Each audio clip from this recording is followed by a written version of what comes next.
আজকের আমাদের সেশনটা FCPS part 1 এর পরে এমআরসিএস পার্ট এর প্রিপারেশনটা আসলে আমরা কিভাবে নিব। সার্জনদের কাছে এমআরসিএস দিন দিন অনেক বেশি জনপ্রিয় হয়ে যাচ্ছে, এবং সার্জনরা দেশে থাকুক বা দেশের বাইরে যেতে চাক, সবার কাছে এখন মানে দেশের বাইরে যেতে চাইলে প্রথম চয়েসই হয় আমি এমআরসিএস করে দেশের বাইরে যাব, বা দেশেও যারা থাকতে চান দেশেও একটা ডিগ্রির পাশাপাশি এমআরসিএস এর চাহিদা অনেক বেশি বেড়ে যাচ্ছে। যাই হোক, আমাদের যেহেতু দেশে যারা থাকতে চায় আমাদের প্রথম টার্গেট থাকে আমরা এফসিপিএস পার্ট 1 পরীক্ষা পাশ করে ট্রেনিং এ ঢুকবো। সো বিভিন্ন ডক্টর অনেকজন অনেক জায়গা থেকে আমাদেরকে প্রশ্ন করেছেন যে এফসিপিএস পার্ট 1 পরীক্ষার পরে বা এফসিপিএস পার্ট 1 প্রিপারেশন কমপ্লিট করার পরে আমার কতটুকু প্রিপারেশন নেওয়া উচিত এমআরসিএস পার্ট এর জন্য। আজকে তাদেরকে উদ্দেশ্য করে আমাদের সেশনটি এমআরসিএস পার্টে আফটার এফসিপিএস পার্ট 1। আমাদের সাথে আমাদের জনপ্রিয় মেন্টররা যুক্ত থাকবেন। প্রথমেই যদি আমরা বলি আসলে এমআরসিএস এটা কি আসলে একটা ডিগ্রি না কি জিনিস, আসলে এটা এমআরসিএস একটা মেম্বারশিপ ডিগ্রি। আমরা জানি royal college of surgeons of UK, Edinburgh বা আয়ারল্যান্ড যেটাই বলেন, আপনি একটা ডিগ্রি কমপ্লিট করলে অটোমেটিক অন্যান্য রয়্যাল কলেজ থেকে আপনি মেম্বারশিপ ডিগ্রিটা পেয়ে যাবেন। এবং এমআরসিএস এর প্রিপারেশন এবং এফসিপিএস এর প্রিপারেশনের সিমিলারিটি কতটুকু আজকে আমাদের সেটা আলোচ্য বিষয় হবে। তার চেয়েও বড় কথা হচ্ছে যে এমআরসিএস পার্ট এর প্রিপারেশনের জন্য আমাদের যতটুকু পড়া লাগে এবং যার এই প্রিপারেশনটা একবার কমপ্লিট হয়ে যায় তার ক্ষেত্রে অ্যাক্সিডেন্ট হওয়ার চান্সটা কিন্তু অনেক কম। আমরা যদি এফসিপিএস পার্ট 1 এর ক্ষেত্রে দেখি, অনেকের ভালো প্রিপারেশন হওয়ার পরে অনেক সময় দু একবার কিন্তু একটা অ্যাক্সিডেন্ট হয়ে যায়। ভালো প্রিপারেশন হওয়ার পরেও কোনো কারণে পাস হয় না, কিন্তু এমআরসিএস পার্টের ক্ষেত্রে যদি আমরা দেখি বেশিরভাগ ক্ষেত্রেই আমার দেখা যতজন ডক্টর আছেন যারা একটু মোটামুটি একটা গোছানো প্রিপারেশন নিয়েছেন, বিশেষ করে জেনেসিসের সাথে একটা গোছানো প্রিপারেশন নিয়েছেন, তাদের জন্য কিন্তু এমআরসিএস পার্টে একেবারেই চান্স পাওয়াটা অনেক বেশি ইজি হয়ে গেছে। এবং এফসিপিএস পার্ট 1 এর পরে আসলে কতটুকু সময় দরকার, এটা হচ্ছে আজকে আমরা আলোচনা করব। বিশেষ করে আমি যদি আমার ক্ষেত্রে বলি, আমি আগে এফসিপিএস পার্ট 1 পাস করেছি, তারপর এমআরসিএস পার্ট দিয়েছি। আমার ক্ষেত্রে যদি আমি বলি সেই ক্ষেত্রে আমি প্রথমেই বলতে চাই যে এফসিপিএস পার্ট 1 যখন আমি প্রিপারেশন নিচ্ছিলাম তার সাথে কিন্তু আমি এমআরসিএস এর যে ইএমআরসিএস এর যে অ্যানাটমি এবং ফিজিওলজি অংশটা, সেই অংশটা আগেই কমপ্লিট করে ফেলেছিলাম। সেই অংশটা কমপ্লিট করেছিলাম, বাকি সিস্টেমিক গুলো সেরকম কিন্তু পড়ি নাই। পরবর্তীতে এমআরসিএস পার্টে পরীক্ষার পরে তারপরে আমি সিস্টেমিক গুলো মোটামুটি 1.5 মাসের মতো সময় হাতে নিয়ে সিস্টেমিক এবং অন্যান্য যে প্রিপারেশনগুলো এবং প্রশ্নগুলো সলভ করা, রিকল সলভ করা, ফজিয়াসি সলভ করা, সবগুলো সলভ করে মোটামুটি 1.5 মাসের মতো একটা সময় আমি হাতে পেয়েছিলাম, আর আলহামদুলিল্লাহ অনেক ভালোভাবেই পাশ হয়ে গেছে। এটা এই কারণেই বললাম যে আমার কথা বলার জন্য না, যে আলটিমেটলি আপনি যদি 1.5 মাস পুরোপুরি কোনো কিছু না করে সময় দিতে পারেন তাহলে সেটাও আপনার জন্য যথেষ্ট হতে পারে। কিন্তু আপনি যদি আবার ট্রেনিং করে এমআরসিএস এর প্রিপারেশনটা নিতে চান, সেক্ষেত্রে 3 থেকে 4 মাসের একটা প্রিপারেশন দরকার হয়। এমআরসিএস পার্ট এর সাধারণত আমরা জানি যে দুইটা পেপার থাকে, যে পেপার 1 এবং পেপার 2। পেপার ওয়ানের ক্ষেত্রে যে অ্যানাটমি, ফিজিওলজি, ফার্মাকোলজি, আমার যে প্যাথোলজি অংশগুলো থাকে, পেপার ওয়ানের ম্যাক্সিমামের সাথে এফসিপিএস পার্ট 1 পরীক্ষার মিল আছে। অর্থাৎ পেপার ওয়ানের যে 180 মার্কস, এর মধ্যে প্রায় আপনি 70% অলরেডি বেসিক আপনার ক্লিয়ার হয়ে গেছে এফসিপিএস পার্ট 1 পরীক্ষায়। আপনি যদি এখন অর্গানাইজড ওয়েতে প্রশ্নগুলো সলভ করেন তাহলে আপনার অনেক বেশি সহজ হয়ে যাবে। ফলে এই পেপার ওয়ানে আমাদের খুব একটা বেশি কষ্ট করতে হয় না। এবং পেপার টুতে যে বিষয়টা থাকে, যে এমআরসিএস পার্ট বি এর পেপার টুতে আমাদের যেহেতু একটু ক্লিনিক্যাল অংশগুলো এবং অ্যাপ্লাইড অংশগুলো থাকে যেগুলো আমাদের এফসিপিএস পার্ট 1 পরীক্ষায় আসে না, ফলে আমাদেরকে একটু বেশি সময় দিতে হয়। সেই ক্ষেত্রে হয়তো আপনার 20 থেকে 30% প্রিপারেশন অলরেডি নেওয়া আছে, বাকিটুকু আপনার 2 মাস 3 মাস একটা ভালো প্রিপারেশন নিলে মোটামুটি আপনার জন্য পড়া সহজ হয়ে যাবে। যাই হোক, আমাদের এই প্রিপারেশনটার জন্যই আমাদের স্পেশাল একটা ব্যাচ চালু হচ্ছে খুব শীঘ্রই, আমাদের ফাউন্ডেশন প্লাস ব্যাচ, যেটাকে আমরা এমনভাবে সাজিয়েছি যে এফসিপিএস পার্ট ওয়ান পরীক্ষার পরে আমার আসলে কতটুকু ক্লাস করলে বা কতটুকু প্রিপারেশন নিলে আমার এমআরসিএস পার্টে একেবারেই কমপ্লিট হবে। এইটাকে কেন্দ্র করেই, যেহেতু এটা বড় পরীক্ষা এবং অনেক টাকার একটা পরীক্ষা, বাংলাদেশের প্রেক্ষাপটে অনেক বেশি গুরুত্বপূর্ণ টাকার অ্যামাউন্টটাও, এই কারণে আমাদেরকে ওই প্রিপারেশনটা এমনভাবে নেওয়ার চেষ্টা করা হয় যাতে আমি একেবারেই পাশ করতে পারি আর কি। যাই হোক, আমাদের সাথে আমাদের এমআরসিএস এমআরসিএস পার্টের জনপ্রিয় মেন্টর ডাক্তার নাহিদা আক্তার নিপা আপু আছে। আপু আমাদেরকে ওভারঅল একটা এমআরসিএস পার্টের দিক নির্দেশনা এবং এফসিপিএস পার্টের সাথে সিমিলারিটি, পার্ট ওয়ানের সাথে সিমিলারিটি কতটুকু আছে সেই ব্যাপারে একটা ওভারঅল দিক নির্দেশনা দিবে। আপু, আপনি শুনতে পাচ্ছেন? হ্যাঁ, শুনতে পাচ্ছি বাসায়। জি আপু, আপনি শুরু করতে পারেন জি। আচ্ছা, ঠিক আছে, থ্যাংক ইউ। থ্যাংক ইউ বাসায়। আমি ডক্টর নাহিদা, ঢাকা মেডিকেল কলেজে আছি। আমি আমার সিএস পার্টে পাশ পাশ করার সময় আমি জেনেসিস থেকে প্রিপারেশন নিয়েছিলাম। সেই সময় জেনেসিস ছিলাম, সেই প্রথম থেকে জেনেসিস সাথে পথ চলা এখন পর্যন্ত আছি। সামনের দিনগুলোতেও ইনশাল্লাহ থাকবো। তো যাই হোক, আমি আজকে এসেছি আপনাদের সাথে আমার সিএস পার্টে।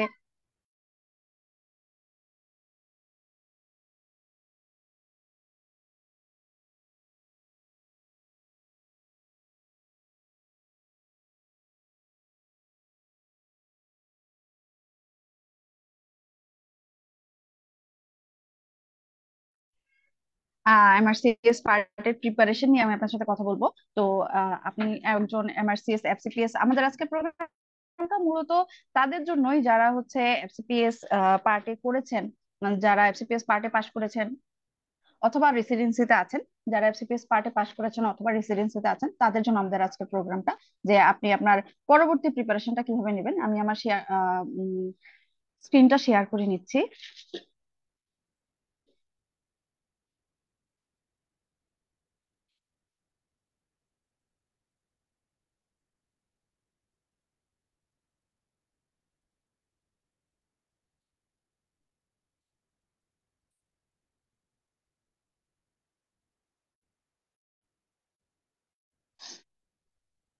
আচ্ছা, আমার স্ক্রিন কি শেয়ার হচ্ছে?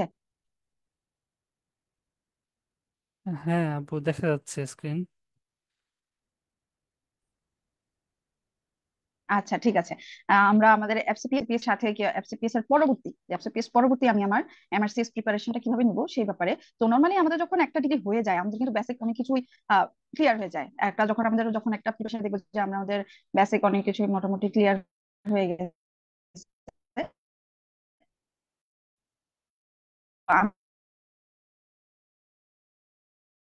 খুব সহজেই দেখা যাবে যে এই প্রিপারেশনের ক্ষেত্রে এফসিপিএস এর বেসিক থেকে অনেক কোশ্চেন থাকে, অনেক অনেক কোশ্চেন থাকে, বাট এমআরসিএস এ অনেকটা ক্লিনিক্যাল কোশ্চেন থাকে। আমি আপনাদেরকে আজকে দেখাবো যে আপনি যখন এফসিপিএস এর প্রিপারেশন নিয়েছেন, আপনার এমএসসিএস এর প্রিপারেশনটা কিন্তু বাই দিস টাইম হয়ে গিয়েছে। এখন শুধু হচ্ছে আপনার একটু নার্সিং দরকার, যে হচ্ছে এমআরসিএস এর যে কোশ্চেন গুলো আছে সেই কোশ্চেন গুলোর সাথে আপনার একটু ইউজ টু হওয়া দরকার। অতটুকু হইলেই না। আমি আজকে এমআরসিএস এর টোটাল আপনাদেরকে দেখাবো। তো প্রথম হচ্ছে এমআরসিএস পার্টের জন্য আমাদের হচ্ছে দুইটা পেপার থাকে, ঠিক আছে? সিপিএস আগে 2 পেপারে হতো, এখন একদিনেই হয়। একদিনে সিলেবাস কিন্তু একই রয়ে গেছে। আমাদের যে সিলেবাস ছিল, প্রথম দিন অ্যানাটমি, তারপর দিন ফিজিওলজি, ফার্মাকোলজি, মাইক্রোবায়োলজি, তারপর আমাদের থার্ড দিতে মোটামুটি আমাদের ক্লিনিক্যাল গুলা মেইনলি থাকে, প্যাথো। তো সেম জিনিসগুলাই এখানে আছে, ঠিক আছে? এখানে আমাদের দুইটা পেপার আছে, দুইটা পেপারের মধ্যে পেপার ওয়ান, সেখানে হচ্ছে বেসিক সায়েন্স। বেসিক সায়েন্সে আমাদের আছে 180 মার্কস। এখানে টোটাল নিয়ার অ্যাবাউট 60%, ঠিক আছে? এখানে টোটাল অ্যাবাউট 60% মার্কস থাকে।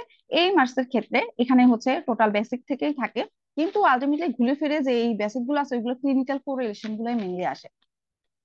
আমরা এফসিপিএস এর প্রিপারেশন যখন নেই, বেসিক এত বেশি পড়ি যে আমাদের হচ্ছে আলটিমেটলি যেটা দেখা যায় যে আমাদের ক্লিনিক্যালটা পড়া হয়, মোটামুটি পড়া হয়, বাট খুব বেশি না। ইভেন রেসিডেন্সিতে যারা পড়ি তাদের খুব কমই পড়া হয়, রেসিডেন্সিতে কিন্তু খুবই কম পড়া হয়। তো রেসিডেন্সি থেকে যারা এমআরসিএস দিই তাদেরকে আরেকটু বেশি পড়তে হবে এফসিপিএস এর চেয়ে। আর হচ্ছে পেপার টুটা পুরোটাই ক্লিনিক্যাল। এখানে আমাদের যেই নলেজটা লাগে সেই নলেজটা হচ্ছে যারা এফসিপিএস পার্ট টু দিচ্ছে তাদের যে নলেজ সেই লেভেলের নলেজ লাগে, অথবা আপনার হচ্ছে মিনিমাম ফেজে শেষ করার জন্য আপনি প্রত্যেকটা ব্লক শেষ করার পরে প্রত্যেকটা ব্লকে গিয়ে আপনি যেসব কেস গুলো দেখবেন অ্যাজ এ ফেজ রেসিডেন্ট, যত দেখবেন যতটুকু জানবেন সেই নলেজটুকু আপনার এখানে লাগবে। এখন এই আমি বলতে পারি আপনাকে, আপনি হচ্ছে যখন জেনেসিসে যখন এফসিপিএস পার্ট ওয়ান এর ক্লাস করেছেন তখন এখানে যে 180 মার্কস আছে, এই 180 মার্কস এর মিনিমাম 150 মার্কস আপনার পড়া হয়ে গেছে। এখন শুধু আপনি জানবেন এই আপনার 150 মার্কস এর যে আপনার যে নলেজটা আছে সেই নলেজটাকে আপনি এমআরসিএস এ কিভাবে অ্যাপ্লাই করবেন। একই সাথে আপনি হচ্ছে শুধু জানবেন যে এখন আপনি জানবেন যে ওই যে আমি এখানে বললাম আপনার 150 মার্কস প্রিপারেশন হয়ে গেছে, 30 মার্কস এর বাকি 30 মার্কস আপনি কিভাবে মেক ওভার করবেন। আর জানবেন আপনি হচ্ছে 120 মার্কস। এই 120 মার্কস আপনি যদি এই মুহূর্তে যদি ট্রেনিং পিরিয়ডে থাকেন, এজ এ ট্রেনি যদি থাকেন, ট্রেনিং হিসেবে যদি থাকেন, এখানে 120 মার্কস এর মধ্যে আমি আপনাকে বলবো যে আপনি মোটামুটি এখন হচ্ছে 40 to 50 মার্কস শিখে গেছেন। ওয়ার্ড গুলাতে ম্যানেজমেন্ট দেখতে দেখতে আপনার হয়ে গেছে। বাকি যে অংশটুকু আছে সেই অংশটুকুর দায়িত্ব আমাদের, শুধু আমাদের, ঠিক আছে? ওইটা আমি আপনাদেরকে যে কিভাবে আপনি এমআরসিএস এফসিপিএস ট্রেনিং থাকা অবস্থায় অথবা রেসিডেন্সিতে আপনি হচ্ছে একজন রেসিডেন্ট হিসেবে থাকা অবস্থায় এত প্রেশারের মধ্যে, ডিউটি প্রেশারের মধ্যে আপনি কিভাবে এখান থেকে এই যে আমাদের টোটাল যে 300 মার্কসের পরীক্ষা, এই পরীক্ষায় আপনি কিভাবে 210 থেকে 240 কনফার্ম করতে পারেন সেটুকু আমি আপনাকে দেখাবো। ঠিক আছে, যে খুব সহজেই আপনি কিভাবে, আর এই 210 থেকে যদি আপনি যদি 240 পান কনফার্ম আপনি পাস, 210 থেকে 220 পাইলেই মোটামুটি পাস হয়ে যায়। আর ইদানিং কিন্তু কোশ্চেনের প্যাটার্ন চেঞ্জ হচ্ছে, কোশ্চেন একটু কম কঠিন হচ্ছে, সে কারণে পাস মার্কটাও কিন্তু আমাদের কমে আসতেছে। এফসিপিএস এর যেমন হচ্ছে আপনার পাস করার জন্য 210ই লাগবে, এমআরসিএস এর ক্ষেত্রে কিন্তু ব্যাপারটা সেরকম না। ওদের একটা পার্সেন্টাইলের হিসাব আছে যে সর্বোচ্চ কত নাম্বার আসতেছে সেটার উপর হিসেবে তাদের হচ্ছে মার্কটা চলে আসে যে সর্বনিম্ন মার্ক কত আসবে। ঠিক আছে, এটা কিন্তু এফসিপিএস এর মতো না যে আপনাকে 210ই পেতে হবে। যাই হোক, এখন হচ্ছে যে আমি এমআরসিএস পেপার এর পেপার ওয়ান এর যে নাম্বার ডিস্ট্রিবিউশনটা সেটা দেখাচ্ছি। আমাদের অ্যানাটমিতে আসে, অ্যানাটমি থেকে আসে 75 মার্কস। এই 75 মার্কসের আমি বলবো যে আপনি যখন এফসিপিএস এর প্রিপারেশন নিছেন এই 75 মার্কসের 75 মার্কস আপনার পড়া হয়ে গেছে। এখন শুধু আপনি ক্লিনিক্যাল অ্যাপ্লিকেশন জানবেন, শুধুমাত্র একটা গাইডলাইন, প্রপার গাইডলাইনের আন্ডারে আপনি 75 মার্কসের একটা ক্লিনিক্যাল অ্যাপ্লিকেশন জানবেন, আর কিছু লাগবে না। ফিজিওলজি, ফিজিওলজিতে আমাদের এফসিপিএস পরীক্ষার যেটা দেখা যায় খুব ভালো একটা আমাদের জন্য এসবি এর জন্য হচ্ছে খুব ভালো একটা গাইডলাইন নাই। অনেকে বলতেও পারে না ফিজিওলজির কোশ্চেন গুলো কোত্থেকে আসে। আমরা নর্মালি যেটা করি জ্ঞানের পিছনের কোশ্চেন গুলা পড়ি। এছাড়া হচ্ছে আমাদের হচ্ছে এসবি জেনেসিস এর এসবি এর যে বইটা আছে এই বইটা দেখি। ঠিক আছে, তো এটা আমরা অনেকে কি করি ইএমআরসিএস পড়ে ফেলি, সেই কারণে আমরা কি দেখি সাথে, যেহেতু আমরা ভালো একটা গাইডলাইন পাই না ফিজিওলজির জন্য, আমরা ইএমআরসিএস পড়ি। আর আমাদের ক্লাসে অনেক ডিটেলস পড়ানো হয়, অনেক ডিটেলস পড়ানো হয় ফিজিওলজি পড়ার জন্য এফসিপিএস এর ক্ষেত্রে অথবা রেসিডেন্সির ক্ষেত্রে। কিন্তু এখানে ফিজিওলজি অত লাগে না, টোটালি ক্লিনিক্যাল পার্ট যতটুকু, ক্লিনিক্যাল অ্যাপ্লিকেশন ফিজিওলজি যতটুকু আছে অতটুকু লাগে। খুবই সুপারফিশিয়াল পড়তে হয় ফিজিওলজির এই 45 মার্কস, খুবই সুপারফিশিয়াল পড়তে হয়। আমি বলবো যে হচ্ছে আপনারও এখানে মোটামুটি 30 মার্কস এর প্রিপারেশন আপনার হয়ে গেছে। আর 50 মার্কস এর প্রিপারেশন সেটা হচ্ছে ওই যে আপনার যে ক্লিনিক্যাল অ্যাপ্লিকেশনটা শিখবেন, দ্যাট ইজ নেক্সট 15। প্যাথোলজি, প্যাথোলজিও খুব সুপারফিশিয়াল কোশ্চেন থাকে, নিউ প্লাজম থেকে কিছু কোশ্চেন থাকে, কিছু জিনের নাম জানতে হয়। ঠিক আছে, এগুলা কিছু কোশ্চেন আছে রিকল প্রতি বছরই আসে, রিকলে প্রতি বছরই আসে, এই জিনিসগুলো আপনাদেরকে আমরা খুব ভালোভাবে দেখিয়ে দিব। এছাড়া হচ্ছে জেনারেল যে প্যাথোলজিটুকু আছে, জেনারেল প্যাথোলজি পুরোটা আপনি পড়ে ফেলছেন। ক্লিনিক্যাল প্যাথোলজি হচ্ছে ডিজিজের প্যাথোজেনেসিস গুলা, সেগুলো আপনি যখন আমাদের ক্লাসগুলোতে, যখন আমরা ক্লিনিক্যাল ক্লাসগুলোতে ডিজিজের প্রত্যেকটা ডিজিজের প্যাথোজেনেসিস এর উপরে ব্রিফ একটা আলোচনা করি। ওই ব্রিফ আলোচনার মধ্যেই আপনি হচ্ছে প্যাথোলজির 70 37 to 40 যে মার্কসটা থাকে সেটা পড়ে নেবেন। ফার্মাকোলজি, আমরা আমাদের এফসিপিএস এর ফার্মাকোলজির বিশাল একটা শীট আছে, ফার্মাকোলজির বিশাল শীট, ওই ফার্মাকোলজির বিশাল শীট আপনার এখানে পড়া লাগবে না, খুবই সিলেক্টিভ পড়াশোনা লাগবে। ঠিক আছে, সেটা আমরা আপনাদেরকে দেখাই দিব যে আপনি কতটুকু করবেন। এর মধ্যে হচ্ছে মেইনলি পড়া লাগে অ্যানেস্থেসিয়া, অ্যানেস্থেসিয়ার পার্টটুকু পড়া লাগে। তারপর হচ্ছে অ্যানেস্থেসিয়া, এটা আবার আপনি প্রি অপারেটিভ যে অংশ প্রি অপারেটিভও পড়ে ফেলবেন। ঠিক আছে, এছাড়া কিছু অ্যান্টিবায়োটিক সম্পর্কে আপনার জানতে হয়, অ্যান্টিবায়োটিক সম্পর্কে জানতে হয়। আর হচ্ছে জানা লাগে আমাদের এন্টিকোয়াগুলেন্ট, এন্টিকোয়াগুলেন্ট এর বেশি খুব বেশি একটা কিছু জানা লাগে না। ফার্মাকোলজি প্রিপারেশনটা খুবই সহজ এমআরসিএস পার্টের জন্য। এই ফার্মাকোলজি আমাদের কিন্তু এফসিপিএস এর প্রিপারেশন একটা নাইটমেয়ার আমার কাছে মনে হয়েছে, যে এটা একটা nightmare as a pharmacology mentor. তারপর আমার কাছে মনে হয় ফার্মাকোলজিটা একটু কঠিন এফসিপিএস বা রেসিডেন্সি প্রিপারেশনের ক্ষেত্রে, বাট এই জিনিসটা এত, কারণ ওখানে অনেক ডিটেলস পড়তে হয়, অনেক ডিটেলস কোশ্চেন আসে। এখানেও অত ডিটেলস কোশ্চেন আসে না, খুবই সুপারফিশিয়াল কিছু কোশ্চেন আসে। মাইক্রোবায়োলজি, আমাদের মাইক্রোবায়োলজির এফসিপিএস বলেন রেসিডেন্সি বলেন বিশাল মোটা একটা শীট আছে। ওই বিশাল মোটা শীট আমাদের পড়া লাগে না এখানে। এখানে মাইক্রোবায়োলজির একদম কমন কমন যেসব অর্গানিজম আছে আমরা হসপিটালে কমনলি পেয়ে থাকি, ওই অংশটুকু আমাদের পড়তে হয়। ইমেজিং, ইমেজিং এর জন্য আমরা বেলি ল্যাবসের চ্যাপ্টার গুলা পড়ে থাকি, ওইখানে কিছু গোল্ড স্ট্যান্ডার্ড এসব কথাবার্তা থাকে। হ্যাঁ, এগুলো আমাদের মনে রাখা খুবই কষ্ট। কিন্তু এখানে এমআরসিএস এর ক্ষেত্রে এভাবে করে আপনার মনে রাখা লাগবে না কোনটা গোল্ড স্ট্যান্ডার্ড কোনটা কি। আম, একদম যে বেলি ল্যাবস মনে রাখবেন ব্যাপারটা এরকম না। এখানে হচ্ছে ব্যাপারটা যেটা সেটা হচ্ছে যে টোটালি আপনি এই জিনিসটা পড়বেন, আপনার কাছে আসবে ম্যানেজমেন্টের স্টেপ হিসেবে, যে নেক্সট স্টেপ আপনি এই ইমেজিংটা করছেন, পরের ইমেজিং আপনি এখন একটা এক্সরে করছেন, এক্সরেতে এমন একটা ফাইন্ডিং পাইছেন, পরের ইমেজিং কি করবেন। কোন একটা বোনসের ফ্র্যাকচার আছে, বোনসের একটা ফ্র্যাকচার আছে, আপনি বুঝতে পারতেছেন, আপনাকে ওটা ডায়াগনোসিস, আপনাকে সিনারিওটা এমন ভাবে দিবে যে সেখানে ডায়াগনোসিসটা দেওয়া আছে, কিন্তু আপনাকে বলে দিবে যে আপনি একটা এক্সরে করছেন, এক্সরেতে ভালো বোঝা যাচ্ছে না, এরপর আপনি কোথায় যাবেন। আপনি যেখানে চিন্তা করতেছেন এখানে একটা ফ্র্যাকচার আছে, এক্সরেতে ভালো বোঝা যাচ্ছে না, আপনি বোনসের ভালো ডিলাইনেশনের জন্য কি করবেন, একটা সিটি করবেন। ঠিক আছে, এই জিনিসটুকু আপনার এমআরসিএস এর ক্ষেত্রে যাবে। তারপর ধরেন এ ভাস্কুলার নেক্রোসিস, এই ভাস্কুলার নেক্রোসিস নর্মালি হচ্ছে এক্সরেতে বোঝা যায় না, সিটিতেও বোঝা যায় না। ঠিক আছে, আপনাকে ওরা বলে দিবে যে স্কেফয়েড ফ্র্যাকচার। ঠিক আছে, আপনাকে ফিচারটা এমন ভাবে দিবে আপনি দেখেই বুঝবেন দিস ইজ স্কেফয়েড ফ্র্যাকচার। ঠিক আছে, এখন এই স্কেফয়েড ফ্র্যাকচারের জন্য স্কেফয়েড কি হয়, এভিএন হয়। এই এভিএন এর জন্য আমরা একটা এমআরআই করি। ঠিক আছে, আপনাকে বলবে what is the next plan of management. এগুলো যখন আপনি ক্লাস করতে করতে আমাদের যেগুলো আছে ক্লিনিক্যাল ক্লাসগুলো করতে করতে হয়ে যাবে। তারপর হচ্ছে আসেন ডাটা ইন্টারপ্রিটেশন আর অডিট, এখানে 3 নাম্বারের একটা কোশ্চেন থাকে। এখানেও যেসব কোশ্চেন গুলো আসে 3 নাম্বার, 3 থেকে 5 5 আসে। এগুলা আমাদের একটা ডিটেলস একটা ক্লাস হয়। এই অডিট এই জিনিসটা আমরা এফসিপিএস এ করি না, এটা কিন্তু আমাদের এফসিপিএস এ নাই। ডাটা ইন্টারপ্রিটেশন এন্ড অডিট, ঠিক আছে, এই জিনিসটা আমাদের নাই।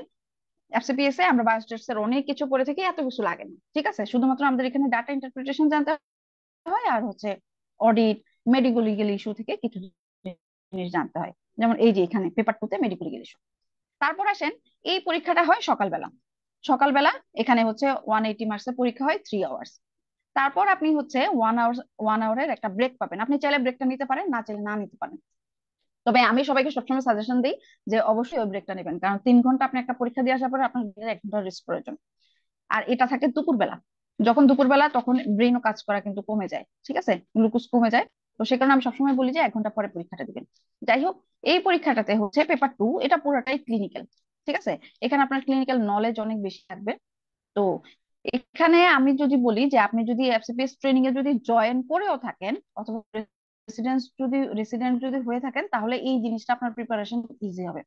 আর যদি আপনি এখন জয়েন করেন নাই, তাহলে আমাদের যে ক্লিনিক্যাল ক্লাসগুলো আছে সেই ক্লিনিক্যাল ক্লাসগুলোর পরে আপনার আর কিছু প্রয়োজন হবে না।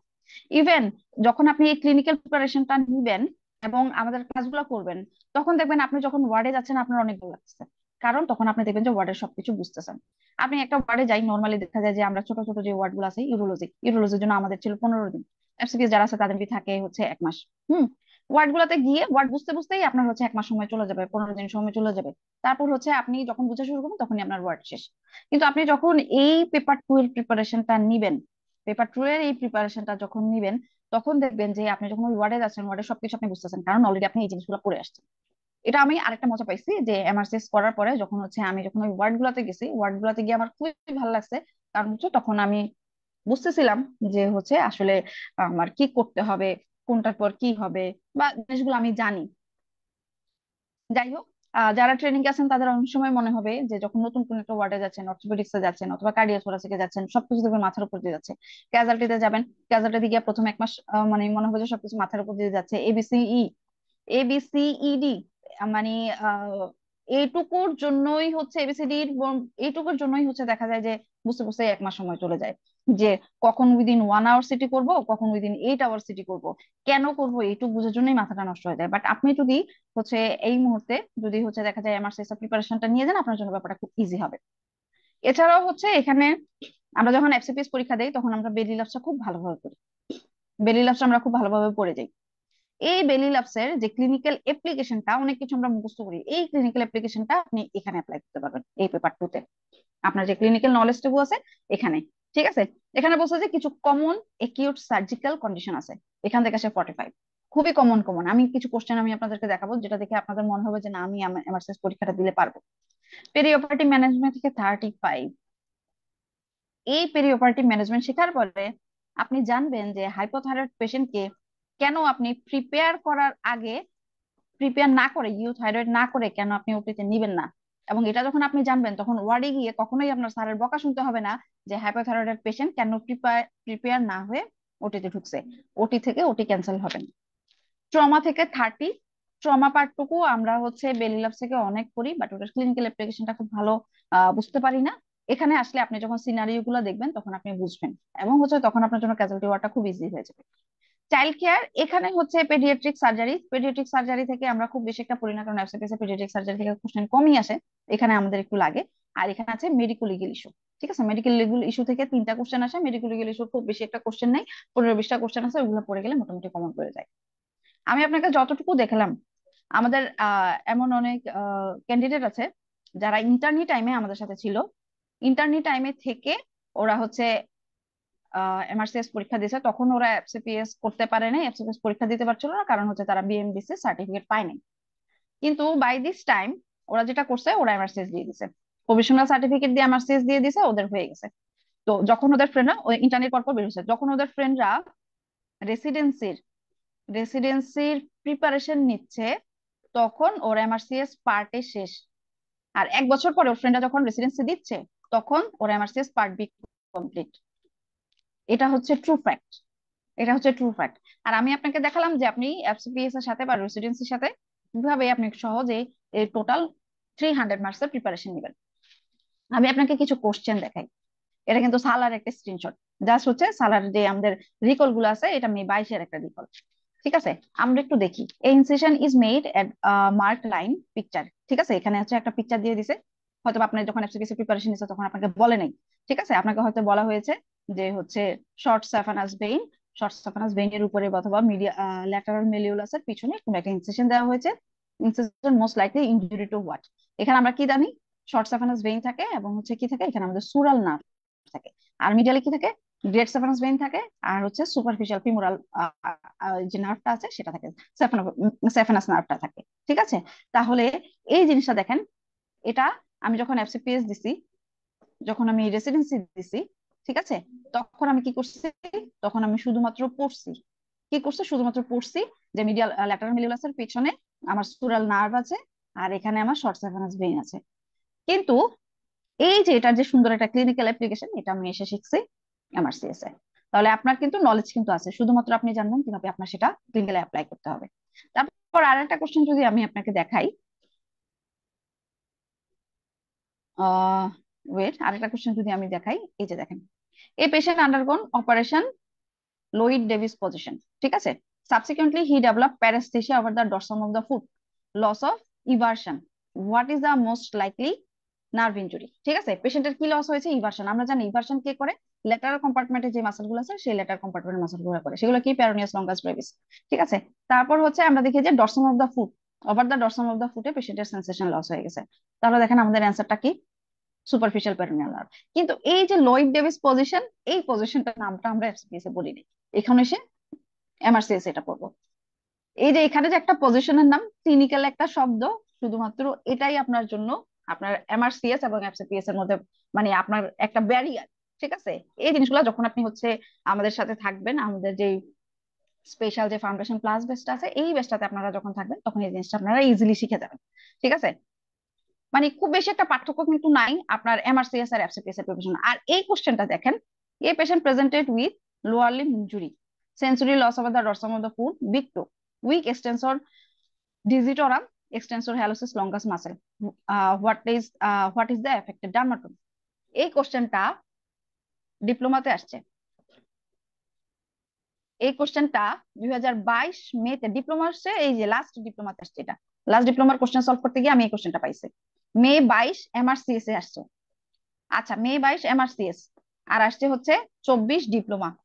কোশ্চেনটা কোথেকে আসছে, এমআরসিএস রিকল থেকে সরাসরি দেওয়া হয়েছে। এল ফাইভ রেটিকুলোপ্যাথি কোশ্চেনটা আসছেই হচ্ছে আপনার মে, রিকল 2022, এবং এটা 2023ও আসছে, এবং ডিপ্লোমাতেও আসছে, এবং এই কোশ্চেনটা এফসিপিএস ও আসছে কয়েকবার। তাহলে আপনি বুঝেন যে আপনি যে কঠিন কঠিন কোশ্চেন গুলো পারেন না, যেগুলো এসে মনে হয় যে নাকের উপর মানে মাথার উপর দিয়ে গেছে, এফসিপিএস এর কোশ্চেন গুলো, এই কোশ্চেন গুলো এই রিকল থেকেই আসে। তারপর হচ্ছে আরেকটা কোশ্চেন আছে। আচ্ছা, এখানে কোশ্চেনটা আসে নাই, এখানে হচ্ছে কোশ্চেনটা ছিল which layer during subarachnoid block, when introducing the needle, which layer you will find at the level of at uh, spinal canal। কোশ্চেনটা ছিল স্পাইনাল ক্যানেল। আমাদের হচ্ছে যখন এই যে এখানে সবগুলো লেয়ার আছে, আমি কোশ্চেনটা আসে নাই, কোশ্চেনটা আগের পেজে ছিল, স্ক্রিনশটটা আমি নেওয়ার সময় হয়ে গেছে, যাই হোক, এই যে আমি নিডলটা পাঠাচ্ছি। নর্মালি কোশ্চেনটা থাকে হচ্ছে এই লিগামেন্টাম ফ্লাভাম থেকে। লিগামেন্টাম ফ্লাভামটা অনেক হার্ড থাকে, এখানে হচ্ছে একটা রেজিস্ট্যান্স ফিল হয়। আমাদের নর্মালি এফসিপিএস এর কোশ্চেনটা থাকতো যে কোন লেয়ারের রেজিস্ট্যান্স ফিল হয়, ঠিক আছে, এটাও একটা এমআরসিএস এর রিকল কোশ্চেন। কিন্তু রিসেন্ট একটা কোশ্চেন আসতেছে যে স্পাইনাল ক্যানেলে গেলে আপনি প্রথমে কোন লেয়ারটা পাবেন। স্পাইনালে গেলে প্রথমে আমরা পাই হচ্ছে এপিডুরাল ফ্ল্যাট। যখন আমরা স্পাইনাল ক্যানেলের ভিতরে ঢুকে যাই, ঢুকে গিয়ে আমরা এপিডুরাল ফ্ল্যাট পাই। দেখেন, এখানে কিন্তু প্রত্যেকটা লেয়ার কিন্তু আপনি এফসিপিএস প্রিপারেশনের সময় পড়ে আসছেন, কিন্তু এটা ক্লিনিক্যাল অ্যাপ্লিকেশনটা আপনি এখন এসে এমআরসিএস এ শিখবেন। আমি আশা করি যে এই কোশ্চেন গুলো আমি আপনাদেরকে দেখাতে পারছি, ঠিক আছে। তারপর হচ্ছে আসেন আরেকটা কোশ্চেন, ফিজিওলজির একটা কোশ্চেন আপনাকে দেখাই, অ্যানাটমির অনেকগুলো কোশ্চেন দেখালাম, ফিজিওলজির একটা কোশ্চেন দেখাই। Patient presented by low blood pressure, muscle weakness, lethargy, found hypercholesterolemia in his blood. ঠিক আছে, দেখেন আপনার কিন্তু এখানে টি3 টি4 সম্পর্কে কোনো কিছুই বলেনি, আপনার ডায়াগনোসিস কি। পেশেন্টের হচ্ছে blood pressure low, muscle weakness আছে, লেথার্জি আছে, যে কোনো কিছু হতে পারে, সেই সাথে আপনাকে বলতেছে হাইপার কোলেস্টেমি। এখানে যতগুলা ডিজিজ আছে, ঠিক আছে, এখানের মধ্যে শুধুমাত্র হাইপোথাইরয়েডিজমে আমরা পেশেন্টের হাইপার কোলেস্টেমিয়ার সাথে low blood pressure, muscle weakness and lethargy পাই। এই জিনিসগুলো সব কিন্তু আপনি পড়ছেন, সব আপনি জানেন, শুধুমাত্র এখন আপনার ক্লিনিক্যাল নলেজটুকু আপনি অ্যাপ্লাই করবেন। আচ্ছা, তারপর আসেন rugby player has injury C5 and C6 spinal vertebra, has now intensive cardiac unit. ঠিক আছে, what are the finding you will found in this patient. এই শখটা কিন্তু আপনি পড়ে আসছেন, ঠিক আছে। বেলি ল্যাবসে একটা চার্ট আছে, ওই চার্টটা আপনি পড়ছেন, কিন্তু কিভাবে আপনি অ্যাপ্লাই করবেন সেটা আপনি জানেন না। যাই হোক, আমি আপনাদেরকে যেটা বুঝাতে চাইলাম যে আপনি আপনার প্রিপারেশনটা কিভাবে কমপ্লিট করবেন। দেখেন, এখানে একটা ক্লিনিক্যাল কোশ্চেন একটু দেখেন। প্রিটার্ম বেবি, ঠিক আছে, preterm baby 11 days after diagnosis, necrotising enterocolitis আপনি এটা জানেন, ঠিক আছে। একটা এক্সেল পিকচারও আছে আপনার বেলি ল্যাবসে, আপনি কিন্তু এগুলো পড়ছেন। এখানে একটা কোশ্চেন আছে ইন্টারসাসেপশন থেকে, এটাও কিন্তু আপনি বেলি ল্যাবস থেকে পড়ে আসছেন, এগুলো ক্লিনিক্যাল কোশ্চেন। জুভেনাইল পলিপ বেলি ল্যাবস আপনি পড়ছেন, আমি নিজেই পড়াইছি এগুলা, ঠিক আছে। আচ্ছা, তারপর হচ্ছে এখানে একটা কোশ্চেন দেখা যাচ্ছে, বার্নের একটা কোশ্চেন। তো বার্ন প্লাস্টিক সার্জারি থেকে একটু ডিটেলস কিছু কোশ্চেন থাকে। এই কোশ্চেন গুলা আপনারা যখন হচ্ছে বার্ন আর প্লাস্টিক সার্জারি ক্লাসগুলো যখন পড়বেন, তখন আপনার কাছে বার্নটা খুব বেশি একটা কঠিন মনে হবে না। স্পেশালি হচ্ছে প্লাস্টিক সার্জারি যে কোশ্চেন গুলো আসে, ওইগুলো একটু ডিপ থেকে কোশ্চেন আসে। দেখা যায় যে প্লাস্টিক সার্জারি রেসিডেন্ট যদি না হয় বা প্লাস্টিক সার্জারি ট্রেনিং না হলে ওই জিনিসগুলো পারা একটু কোয়াইট টাফ হয়ে যায়। আচ্ছা, যাই হোক, এখন হচ্ছে যে আমাদের নতুন যে ব্যাচটা শুরু হচ্ছে সেটা হচ্ছে যে ফাউন্ডেশন প্লাস ব্যাচ। এই ফাউন্ডেশন প্লাস ব্যাচে আমরা আমাদের ব্যাচটা যেভাবে সাজিয়েছি, এখানে আমরা নর্মালি যখন আমরা এফসিপিএস এর ক্লাস বা রেসিডেন্সির ক্লাস বলি, ওইখানে হচ্ছে আমাদের 30 থেকে 32টার মতো ক্লাস থাকে, বা 28টার মতো ক্লাস থাকে। এখানে আমরা আপনাদের জন্য, যেহেতু আমরা আপনাদের মোটামুটি পড়া শেষ, সে কারণে আবার আমাদের ডিউটিও থাকে, আমরা একটু ব্যস্ত থাকি, মানে ব্যস্ততাও বাড়ে, সে কারণে আমাদের লেকচার ক্লাসগুলো কমিয়ে আমরা একদম টোটাল মানে শুধুমাত্র 12টা ক্লাসে নিয়ে আসছি। এই 12টা ক্লাসের মধ্যেই আমাদের হচ্ছে ফুল যে কোর্সটা আছে সেটা আমরা ইনক্লুড করে নিয়ে আসছি। আমরা এখানে চেষ্টা করছি যে এক্সক্লুড করার, কোন জিনিসগুলো আপনি এফসিপিএস এ পড়ে ফেলছেন, কোন জিনিসগুলো আপনি এখন এই মুহূর্তে ওইটা কিভাবে অ্যাপ্লাই করবেন, আর নতুন আপনার কি কি জানা লাগবে। সেই কারণে ক্লাসগুলো কমে চলে আসছে 12টায়। আপনার সেই সাথে ক্লাস টেস্টও কিন্তু 12টা থাকবে। আমাদের স্পেশাল যে ফিচার সেটা হচ্ছে যে রিকল সলভ, 8টা রিকল সলভ। এই 8টা রিকল সলভ আমি হচ্ছে বলবো, আমাদের 8টা রিকল, এই রিকল গুলা নিতে আমরা মিনিমাম 6 থেকে 8 ঘন্টা সময় নিয়ে থাকি। আমরা 6 থেকে 8 ঘন্টা সময় নিয়ে থাকি। পরীক্ষার 1 মাস আগে আমরা শুরু করি, তাহলে কারণ তখন মনে থাকে ভালো। এছাড়া হচ্ছে ফজিয়া ছাড়া আমরা বলে থাকি যে ফজিয়া সলভ না করে কেউ যেন এফসিপিএস পরীক্ষা দিতে না যায়, এরকম আমরা বলে দিই, সরি এমআরসিএস পরীক্ষা যেন দিতে না যায়, কারণ ফজিয়াতে হচ্ছে 300টা কোশ্চেন আছে, মোস্ট কমনলি আসা কিছু কোশ্চেন নিয়ে আসে। তো সরাসরি এই কোশ্চেন গুলো থাকবে না, এই যে রিকল যে কোশ্চেন গুলো আছে এগুলোও থাকবে না, অথবা হচ্ছে ফোরজিয়া থেকে যে 300টা কোশ্চেন এগুলো আসবে না, বাট এখানে যে টপিক গুলো আছে এই টপিকের আশেপাশ থেকেই আপনার কোশ্চেন আসবে। এছাড়া হচ্ছে 5টা সাবজেক্ট ফাইনাল থাকবে। যারা এফসিপিএস পরীক্ষা দিচ্ছেন তারা হচ্ছে জেনেসিসে সাবজেক্ট ফাইনাল গুলো দিচ্ছেন, আপনি বলতে পারবেন যে এই হচ্ছে ফাইনাল প্রিপারেশনের ক্ষেত্রে আপনার জন্য কতটুকু হেল্পফুল হয়ে থাকে এই সাবজেক্ট ফাইনাল গুলা। সেই কারণে যে আপনারা যেহেতু আগে থেকে অভ্যস্ত, সে কারণে আপনাদের জন্য আমরা 5টা সাবজেক্ট ফাইনাল রেখেছি আর 2টা মক আছে, পেপার 1 পেপার 2। পেপার 1 পেপার 2 সেখানে হচ্ছে যে এই মকগুলা একদম টোটালি আরসিএস স্টাইলের নতুন কোশ্চেন, টোটালি নতুন কোশ্চেন, এখানে কোনো রিকলার কোশ্চেন হয় না, টোটালি নতুন আমরা কিছু কোশ্চেন দিয়ে থাকি। আমি এফসিপিএস এরও মক কোশ্চেন করে থাকি। আমি এফসিপিএস এর মকের একটা সবসময় একটা মকের কোশ্চেন করে থাকি। তো আমার সেই অভিজ্ঞতাকেও কাজে লাগিয়ে প্লাস হচ্ছে এই যে এমআরসিএস এর এত ক্লাস এত আমার যে এক্সপিরিয়েন্স আছে সেই এক্সপিরিয়েন্সের আলোকে আমি হচ্ছে এই মক গুলা এমন ভাবে প্রিপেয়ার করে থাকি যেন পরীক্ষার হলে গিয়ে আপনার মনে হয় আপনি বসে পরীক্ষা দিচ্ছেন। এগুলো আমাদের foundation plus batch.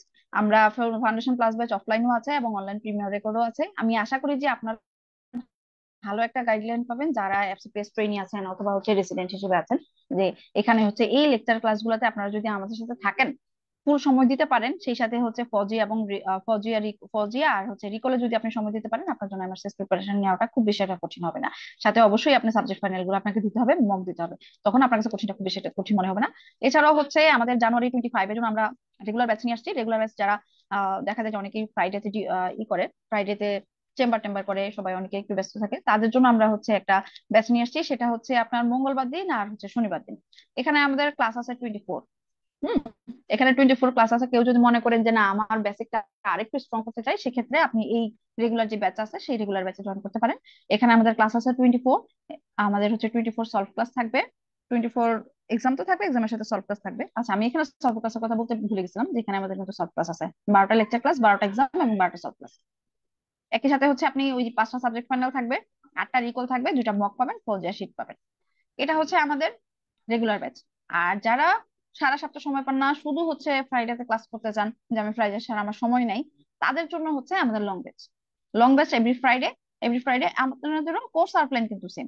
24 class, 24 exam and solve class, subject final, mock থাকবে 2টা, 8টা রিকল থাকবে, ফোর্থ শিট থাকবে। এই প্রিপারেশন এতটুকু আপনার জন্য ইনাফ এমার্জেন্সি প্রিপারেশনের জন্য। যাই হোক, আমি আপনাদেরকে গ্রস একটা আইডিয়া দেওয়ার চেষ্টা করেছি। আশা করি আপনারা এমআরসিএস এর প্রিপারেশন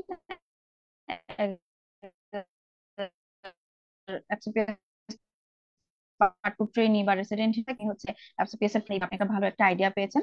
তো সবাইকে অনেক ধন্যবাদ জানিয়ে আমি আজকে এখানেই শেষ করছি। সবার জন্য অনেক অনেক শুভকামনা। আমার জন্য সবাই দোয়া করবেন। বাসায়।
যাই হোক, আমি প্রত্যেকটা জিনিস আপনাদেরকে খুব ভালোভাবে এক্সপ্লেইন করার চেষ্টা করেছি। আশা করি যে আপনারা এমআরসিএস পার্টের প্রিপারেশনটা কিভাবে নেবেন সেই সম্পর্কে একটা ভালো একটা আইডিয়া পেয়েছেন। যে আমি বিশ্বাস করি যে আপনার প্রিপারেশনের মোটামুটি 70% নেওয়া হয়ে গেছে। আপনি শুধু এখন চেষ্টা করবেন যে একটু আহ, কিভাবে আপনার এখন যে সময়টুকু আছে এই সময়টুকু যে ট্রেনিং পিরিয়ড, এখানে যে পরিমাণে স্ট্রেস, ট্রেনিং পিরিয়ড কিন্তু যথেষ্ট পরিমাণে স্ট্রেস, এই স্ট্রেসের মাঝেই আপনি কিভাবে সহজে আপনার এমআরসিএস এর প্রিপারেশনটা নিতে পারেন, এই ব্যাপারে আপনারা কিভাবে সহজে নিবেন সে ব্যাপারে আমি আপনাদেরকে চেষ্টা করলাম যে একটা গ্রস একটা আইডিয়া দিতে। যদি কেউ কোনো কোশ্চেন করতে চান, যদি আমাদের সাথে অনলাইনে যারা যুক্ত আছেন তারা কোনো কোশ্চেন করতে চাইলে কোশ্চেন করতে পারেন, আমি চেষ্টা করবো অ্যান্সার দেওয়ার।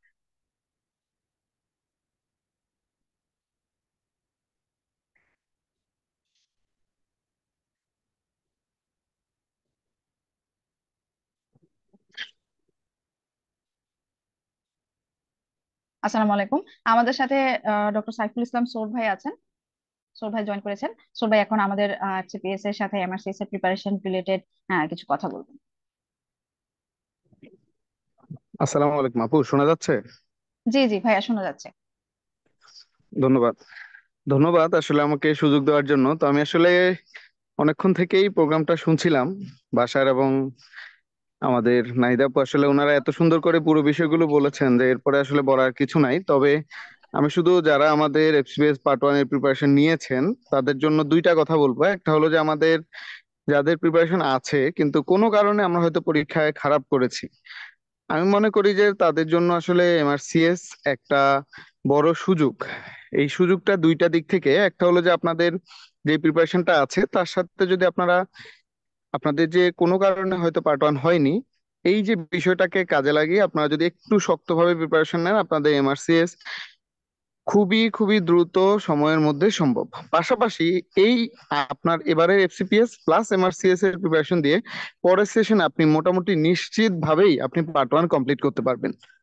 এটা হলো যাদের হয়নি। আর যাদের পার্ট ওয়ান হয়ে গেছে তাদেরকে আমি বলবো যে আপনাদের পার্ট ওয়ান যেহেতু কমপ্লিট, এখন এটা আসলে মানে একদম স্যাটিসফাইড হয়ে যাওয়ার মতো বিষয় না, এখনো আপনার সামনে অনেক বড় রাস্তা আছে। তো আপনি পার্ট ওয়ান যেহেতু কমপ্লিট, আপনি হয়তো পার্ট টু ট্রেনিং এ ঢুকবেন। তারপরেও আপনার যদি একটা এমআরসিএস থাকে তাহলে আপনার জন্য আসলে সারা বিশ্বটাই ওপেন থাকছে।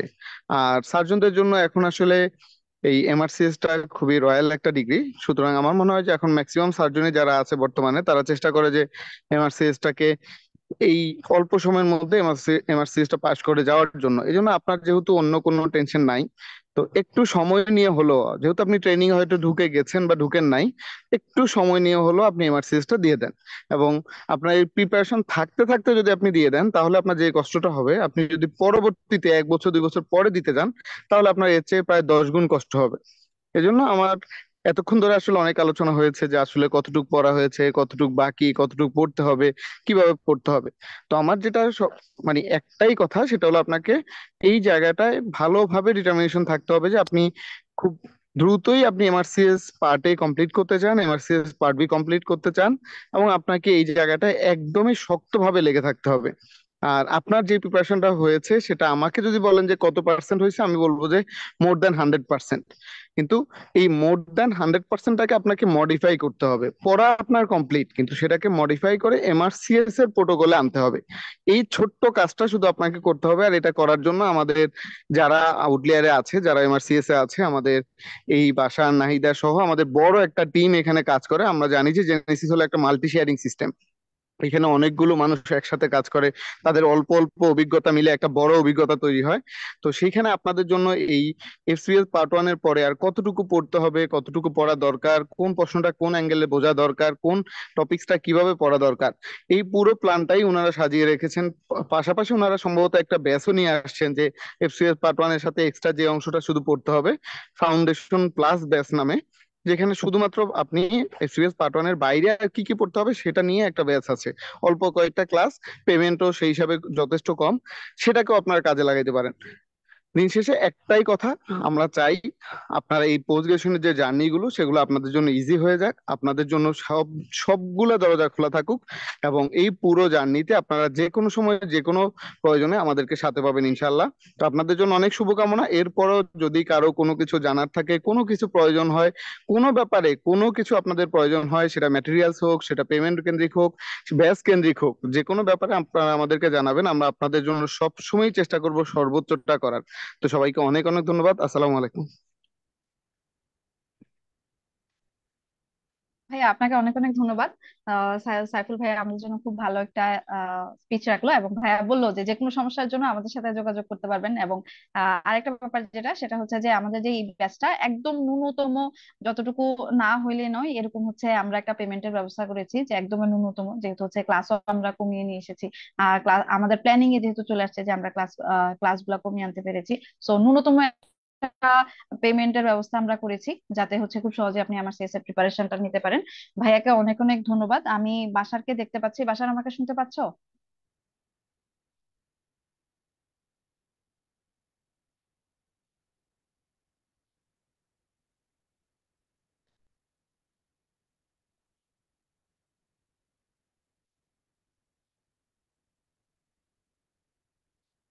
আচ্ছা, আই থিংক বাসার ব্যস্ত।